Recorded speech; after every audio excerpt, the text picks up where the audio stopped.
الحمد لله نحمده ونستعينه ونستغفره ونؤمن به ونتوكل عليه ونعوذ بالله من شرور أنفسنا ومن سيئات أعمالنا من يهده الله فلا مضل له ومن يضلله فلا هادي له ونشهد أن لا إله إلا الله وحده لا شريك له ونشهد أن سيدنا ونبينا وشفيعنا وسندنا ومولانا محمدا عبده ورسوله صلى الله تعالى عليه وعلى آله وصحبه وبارك وسلم. أما بعد، قال النبي صلى الله عليه وسلم: نعمتان مغبون فيهما كثير من الناس، الصحة والفراغ، أو كما قال صلى الله عليه وسلم. اللہ رب العزت کا یہ فضل و کرم اور اس کا احسان ہے کہ اس نے آپ کو اس ملک میں چین و سکون اور عزت کی زندگی عطا فرمائی اور دین کے کاموں سے جڑے رہنے کا موقع نصیب فرمایا۔ اللہ رب العزت اپنی اس نعمت کو، اس انعام کو تا آخر عمر باقی رکھے اور اس میں مزید ترقی عطا فرمائے۔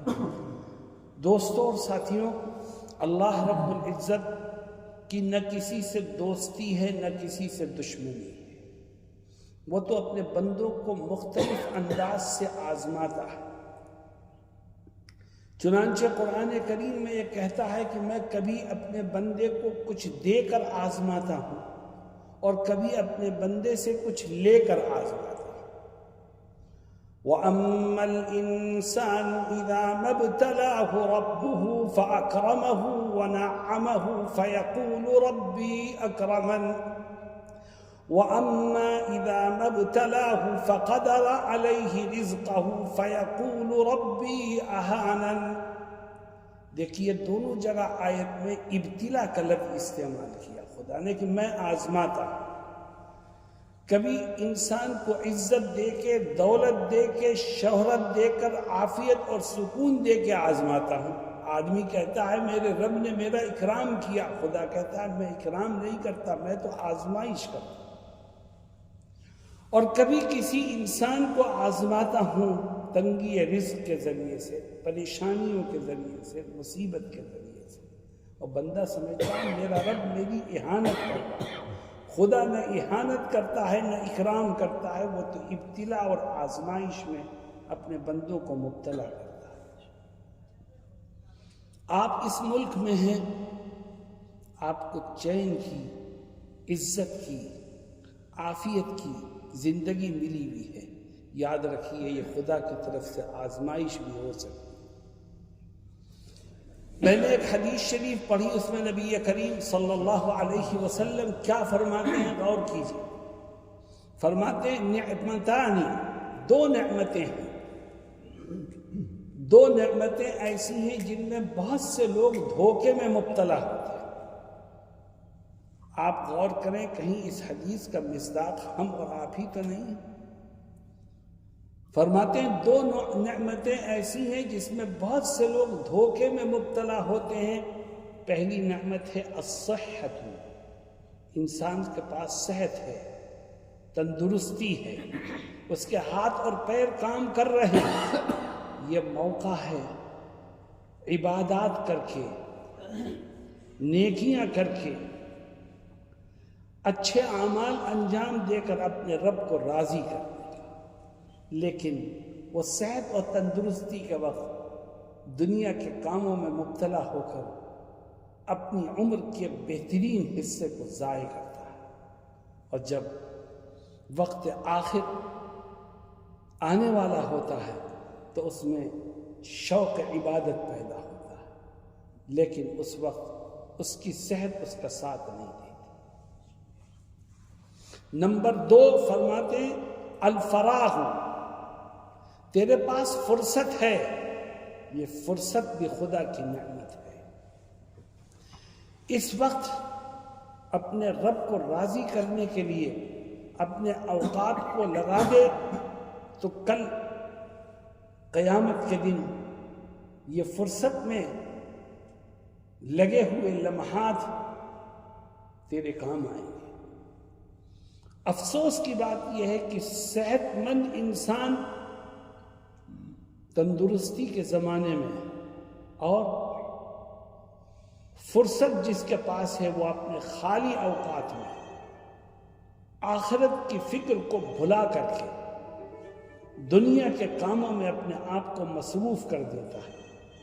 یہی وہ چیز ہے کہ جس کا نقصان بجنے دیجیے، یہی وہ چیز ہے جس کا نقصان ہر ایک کو جو اس کا خیال نہ رکھے اٹھانا پڑے۔ ایک صحابی ہے، وہ امت کو متوجہ کرتے ہیں اور کیا کہتے ہیں؟ فرماتے ہیں اذا اصبحت فلا تنتظر المساء واذا امسيت فلا تنتظر الصباح وخذ من صحتك لمرضك ومن حياتك لموتك۔ خذ من صحتك لمرضك، نبی کریم علیہ السلام کے اس بیان کی تشریح ہے کہ نعمتان مغبون فیہما کثیر من الناس الصحة خذ من صحتك لمرضك، اور آگے فرمایا ومن حیاتك لموتك، اپنی زندگی میں موت کے بعد آنے والی زندگی کے لیے کچھ تیاری کر لیں۔ میرے دوستوں اور ساتھیوں، میں اپنے آپ کو دیکھتا ہوں تو افسوس ہوتا ہے، زندگی کے لمحات ضائع ہو رہے ہیں۔ ہمارے پاس وقت ہے فجر سے ظہر کا، ہمارے پاس وقت ہے ظہر سے عصر کا، ہمارے پاس وقت ہے عصر سے مغرب کا، ہمارے پاس وقت ہے مغرب سے عشاء کا، لیکن ہم اپنے گریبان میں جھانکے کہ ہم کرتے ہیں تو کیا کرتے ہیں۔ خدا نے ہمیں ایک موقع دیا ہے، ہمارے پاس صحت بھی ہے، ہمارے پاس فرصت بھی ہے، ہمارے پاس آمدنی کے اسباب بھی ہیں، ہم خدا کی طرف سے ملنے والی اس نعمت کی قدر کر رہے ہیں کہ نہیں کر رہے؟ لَإِن شَكَرْتُمْ لَأَزِيدَنَّكُمْ وَلَئِن كَفَرْتُمْ إِنَّ عَذَابِي لَشَدِيدٌ۔ نعمت کی ناقدری کرنے والوں کی پکڑ بہت شدید ہوتی ہے۔ صحابہ کرام اور ہمارے اکابر اپنے ایک ایک لمحے کی قدر و قیمت کو پہچانتے تھے اور اس کو ضائع ہونے سے بچایا کرتے تھے۔ آپ نے نام سنا ہوگا، ایک مشہور صحابی ہے حضرت عبداللہ ابن مسعود رضی اللہ عنہ، وہ بیمار ہوئے، کچھ ساتھی ان کی مزاج پرسی کو گئے تو لوگوں نے دیکھا کہ حضرت بہت بیتاب ہیں، پریشان ہیں، آنکھوں سے آنسو جاری۔ لوگوں نے سوال کیا کہ آپ صحابی رسول ہیں، آپ بیماری پر ملنے والے اجر و ثواب سے واقف ہیں، پھر بھی اتنا پریشان ہیں، کیوں روتے ہیں؟ تو حضرت عبداللہ ابن مسعود رضی اللہ عنہ نے جو جواب دیا وہ دل کو دہلا دینے والا ہے۔ فرماتے ہیں کہ ایک زمانہ وہ تھا جس میں میں بہت عبادت کیا کرتا تھا،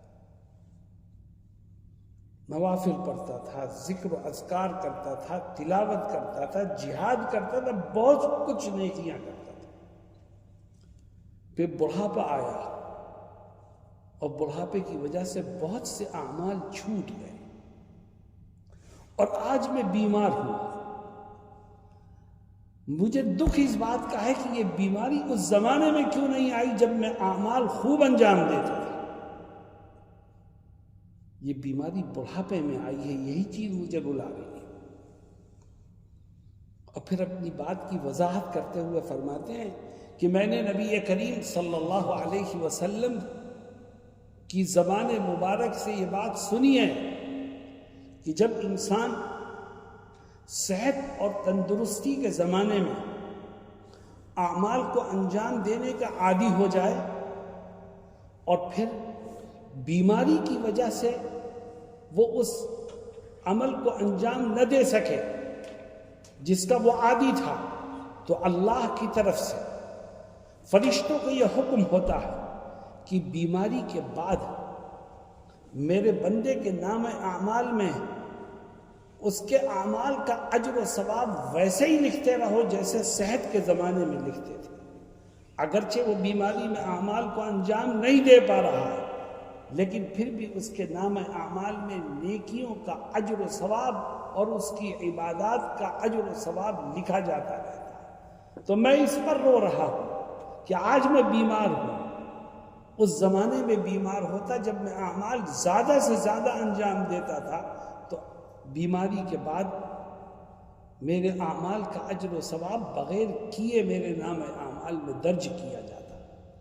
اب بیمار ہوا ہوں میں بڑھاپے اور ضعف میں، جبکہ اس دور میں بہت سے اعمال میرے پہلے سے چھوٹ گئے تھے، تو میں ان اعمال کے اجر و ثواب سے محروم ہو گیا۔ آپ غور کیجئے کہ وہ ہمیں کیا سمجھانا چاہتے ہیں۔ موت کا اور بیماری کا کچھ پتہ نہیں۔ یہ ایام جو ہمارے پاس ہیں یہ خدا کی بڑی نعمت ہے۔ آج اگر ان ایام کی قدر کو ہم نے سمجھا اور اپنے معمولات میں اضافہ کرتے ہوئے عبادات کو، تلاوت کو، ذکر و اذکار کو اپنا معمول بنایا تو انشاءاللہ جس دن بیماری کی وجہ سے بیڈ پر لیٹیں گے اس دن بغیر کیے خدا اجر و ثواب سے مالا مال فرمائے گا۔ آپ نے نام سنا ہے حضرت شیخ الاسلام مولانا حسین احمد مدنی رحمہ اللہ۔ حضرت کی مجاہدانہ زندگی سب کے سامنے ہے، لوگ اس سے واقف ہیں۔ حضرت بیمار ہوئے اور بیماری میں ضعف اور کمزوری بہت بڑھ گئی۔ حضرت کو سب سے زیادہ پریشانی یہ تھی کہ میں نماز باجماعت نہیں پڑھ پاتا، کیونکہ اس قابل نہیں تھے کہ مسجد جا سکے۔ حضرت مولانا سید اسعد مدنی رحمۃ اللہ علیہ ایک دفعہ کا واقعہ ذکر کرتے کہ حضرت بالکل صاحب فراش تھے۔ حضرت شیخ الحدیث مولانا زکریا صاحب علیہ الرحمہ اور حضرت رائے پوری علیہ الرحمہ دونوں مزاج پرسی کو آئے، حضرت کے کمرے میں بھیج دیا گیا۔ تھوڑی دیر میں حضرت کی رونے کی تیز آواز باہر آئی تو مولانا اسد صاحب علیہ الرحمہ فرماتے ہیں میں تیزی سے کمرے کے اندر گھسا تو میں نے دیکھا حضرت بے قرار ہو کے رو رہے ہیں اور یہ کہہ رہے ہیں دونوں ساتھیوں سے کہ میں مولانا مجھے تو اس پر افسوس اور دکھ ہے کہ میں مسجد کی نماز باجماعت سے محروم ہو گیا، اپنے معمولات سے محروم ہو گیا اور اللہ کا ذکر کرنے کے قابل بھی نہیں رہا، مجھے تو اس پر بڑا دکھ ہے۔ یہ کہہ رہے ہیں اور رو رہے ہیں۔ یہ کون آدمی روئے گا اس پر اور کس کو دکھ ہوگا؟ جس نے زندگی میں کچھ اپنے معمولات بنائے، جس نے زندگی میں اللہ کو یاد کرنے کے لیے کچھ اوقات مخصوص رکھے، جو زندگی کے ایک ایک لمحے کی قدر کرتا ہو۔ جب وہ اپنے اس معمول پر عمل کرنے کے قابل اپنے آپ کو نہیں سمجھے گا تو یقیناً اس کا دل بھی روئے گا، اس کی آنکھیں بھی۔ میرے دوستوں اور ساتھیوں، آپ اس ملک میں ہیں، اللہ نے آپ کو عزت دی ہے، اللہ نے آپ کو عزت والی روزی دی ہے۔ آپ صرف روزی کی طرف سے مطمئن ہو کہ مت بیٹھیے یہ تو دنیا ہے، اصل تو وہ زندگی ہے جو موت کے بعد شروع ہوگی، ہمیں اس کی فکر کرنی اور یاد رکھیے جو شخص اپنے اعمال پر بھروسہ کر کے اپنی آخرت سے بے فکر ہو جائے اس کو بربادی اور تباہی سے کوئی نہیں روک سکتا۔ آج ہم میں سے بہت سے پڑھے لکھوں کا یہی حال ہے کہ صاحب میں تو امام ہوں، میں تو حافظ ہوں، میں تو عالم ہوں، میں تو قرآن و حدیث کا واقف کار ہوں، مجھ سے بڑا جنتی کون ہوگا؟ جو اپنی آخرت سے بے فکر ہو وہ یاد رکھ لے کہ اس کو تباہی اور بربادی سے کوئی بچا نہیں سکے گا۔ ایک صحابی ہیں حضرت عبداللہ کے نام سے مشہور ہے۔ دیکھو ایک صحابی نے ہمیں کیا سوچ و فکر دی۔ وہ بیمار ہوئے، لوگ ان کی مزاج پرسی کو آئے تو وہ بے انتہا زار و قطار رونے لگے۔ تو آنے والے ساتھیوں نے کہا کہ آپ کیوں پریشان ہوتے ہیں؟ آپ کو تو اللہ کے نبی نے دنیا ہی میں جنتی ہونے کی بشارت دے دی تھی، آپ کیوں پریشان ہوتے ہیں؟ وہ کہنے لگے کب؟ تو ساتھیوں نے کہا کہ آپ کو یاد ہوگا کہ جب آپ اسلام قبول کرنے کے لیے آقا کے پاس آئے تو آپ کی مونچھیں بہت بڑی بڑی تھی۔ آقا نے آپ کو نصیحت کی تھی اور فرمایا تھا کہ عبداللہ اپنی مونچھیں کاٹتے رہنا، چھوٹی کرتے رہنا، یہاں تک کہ کل میدان محشر میں تمہاری مجھ سے ملاقات ہو۔ انہوں نے کہا ہاں میں نے مجھے یاد ہے آپ کے یہ کلمات۔ ساتھیوں نے کہا ملاقات تو آقا سے اسی کی ہوگی جس کی مغفرت طے ہو، تو کیوں پریشان ہوتے ہو؟ اس میں تو تمہاری مغفرت کی خوشخبری موجود ہے۔ تو وہ جواب کیا دیتے؟ وہ جواب ہم سب کو ہمیشہ دل میں رکھنا چاہیے۔ کہتے ہیں مجھے یہ حدیث یاد ہے لیکن میں نے آقا کی زبان سے ایک اور حدیث سنی تھی جو مجھے ہر وقت پریشان کرتی۔ فرماتے کیا حدیث سنی تھی؟ کہتے ہیں میں نے یہ حدیث سنی کہ آقا نے فرمایا کہ کل میدان محشر میں کچھ لوگ ہوں گے جن کو خدا اپنی ایک مٹھی میں لے کے جنت میں داخل کر دے گا، اور کچھ لوگ ہوں گے جن کو دوسری مٹھی میں لے کے جہنم میں جھونک دے گا۔ اور اے ساتھیوں مجھے نہیں پتا کہ میں خدا کی کون سی مٹھی میں ہوں۔ یہی وہ فکر ہے جو ہمیں راہ حق پر گامزن کر سکتی ہے، اور اگر ہمارے ذہن سے یہ فکر نکل گئی تو یاد رکھو نہ ہم راہ حق کے راہی رہیں گے، نہ اپنے آپ کو تباہی سے بچانے میں کامیاب ہوں گے۔ اس لیے میرے عزیز ساتھیوں آخری بات کہہ کے میں اپنی بات کو ختم کرتا ہوں۔ الحمدللہ آپ سب علماء ہیں، اہل علم سے آپ نے فیوز حاصل کیے ہیں اور دین سے آپ جڑے ہوئے۔ ایک بات اور آخری بات اور ذہن میں رکھیے جس میں میں اپنے آپ کو بہت کوتاہ سمجھتا ہوں، وہ کیا ہے؟ وہ یہ ہے کہ ہمیں اپنا تعلق اپنے رب سے مضبوط کرنے کی کوشش کرنی چاہیے۔ الرجوع الی اللہ والانابۃ الی اللہ، یہ تمام کمزوریوں، بیماریوں، بدعمالیوں کو ختم کرنے کی بنیاد ہے۔ الرجوع الی اللہ، اللہ کو یہ چیز بہت پسند ہے۔ اور رجوع الی اللہ کی کیا شکل ہے؟ حدیث شریف میں اس کی وضاحت ہے۔ آپ نمازیں بھی پڑھائیے، آپ بیانات بھی کیجئے، آپ دین کے کاموں میں حصہ لیجئے، آپ دنیا کے مشاغل میں بھی مصروف رہیے، لیکن 24 گھنٹے میں سے کچھ منٹ نکال کر کے تنہائی میں اپنے رب کو یاد کر کے آنکھوں سے آنسو بہانا مت بھولیے۔ یہی رجوع الی اللہ ہے۔ ہم میں یہاں جتنے ساتھی بیٹھے ہیں، کسی کی عمر 60 سال ہے، کسی کی 50 سال ہے، کسی کی 40 سال ہے، کیا اب آج تک کی زندگی میں کسی دن 5 منٹ کا موقع ملا جس میں تنہائی میں اپنے رب کو یاد کر کے اپنی آنکھوں سے آنسو بہایا؟ ہم ہر ایک اپنے دل سے خود سوال کریں۔ نبی کریم صلی اللہ علیہ وسلم ایک حدیث شریف میں فرماتے ہیں کہ کل میدان محشر میں 7 طرح کے لوگ ایسے ہوں گے جن کو خدا اپنے عرش کے سائے میں جگہ عطا فرمائے گا۔ ان 7 طرح کے لوگوں میں سے کون ہیں؟ فرماتے ہیں وَرَجُلٌ ذَكَرَ اللَّهَ خَالِيًا فَفَاضَتْ عَيْنَاهُ، وہ شخص جو تنہائی میں اپنے رب کو یاد کرے اور اس کی آنکھوں سے آنسو چھلک پڑے۔ ذکرک فی قلبی، ذکرک فی فمی وحبک فی قلبی فأین تغیب یا حبیب۔ جس رب کے احسانات انگنت ہیں، کبھی اس کو یاد کر کے رونا آیا؟ وہ رب جو رحمتوں کا بھی مالک ہے اور وہ رب جو گناہوں پر پکڑ کرنے کی بھی طاقت رکھتا ہے، کبھی اس کو یاد کر کے رونا آیا؟ فرماتے ہیں وَرَجُلٌ ذَكَرَ اللَّهَ خَالِيًا، وہ شخص جو تنہائی میں اپنے رب کو یاد کرے، نہ بیوی ہو، نہ بچہ ہو، نہ دوست ہو، نہ کوئی ملنے جلنے والا ہو، وہ ہو اس کا خدا،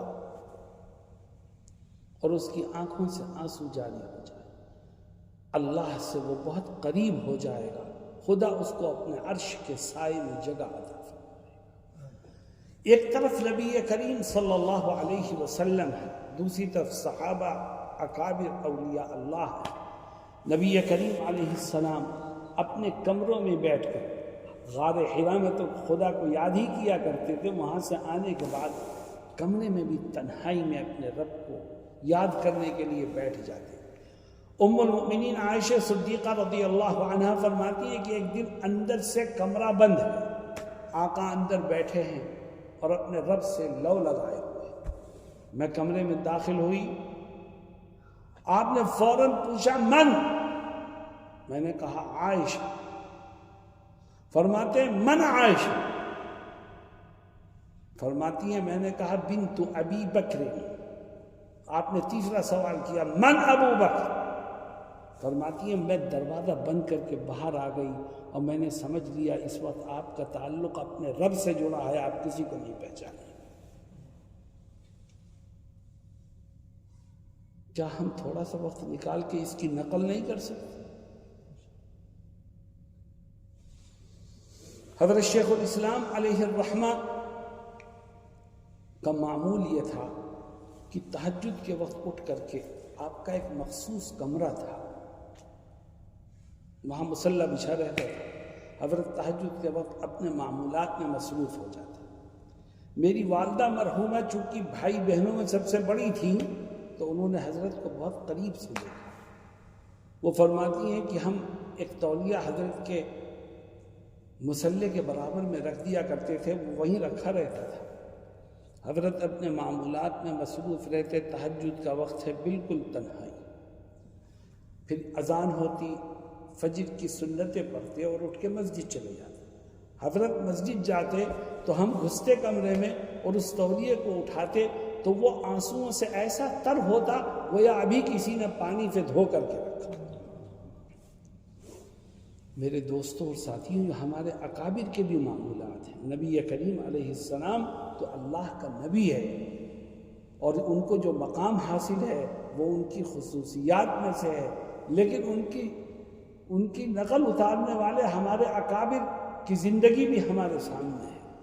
آج سے ہم اس کو طے کریں کہ ہم اپنی زندگی میں 24 گھنٹے میں سے تھوڑا سا وقت نکال کر تنہائی میں اپنے رب کو یاد کر کے آنسو کے 2 قطرے بہانے کی کوشش کیا انشاءاللہ، اور اپنی زندگی کے معمولات کو بنائیے، نوافل پڑھیے، ذکر و اذکار کیجیے، تلاوت کیجیے، تاکہ یہی وہ اعمال ہیں جو بیماری میں ہمارے کام آئیں گے، موت کے وقت ہمارے کام آئیں گے، اور کل جب ہمارے فرائض کی چھان بین ہونے لگے گی اور اس میں کچھ کمی نکلے گی تو نوافل سے ہی وہ کمی پوری کی جائے گی۔ اللہ رب العزت ہمیں صحت اور فرصت کے ملے ہوئے ان لمحات کی قدر کرنے کی توفیق عطا فرمائے اور اپنے مخصوص بندوں میں شامل کر لے، اور اپنی محبت اور اپنے خوف و خشیت سے ہمارے دلوں اور دماغ کو روشن فرما دے۔ وآخر دعوانا ان الحمد للہ رب العالمین۔ اللهم لك الحمد حمدا كثيرا ولك الشكر شكرا كثيرا. اللهم لك الحمد حمدا دائما بدوامك. اللهم لك الحمد ملء السماوات وملء الأرض وملء ما بينهما وملء ما شئت من شيء بعد.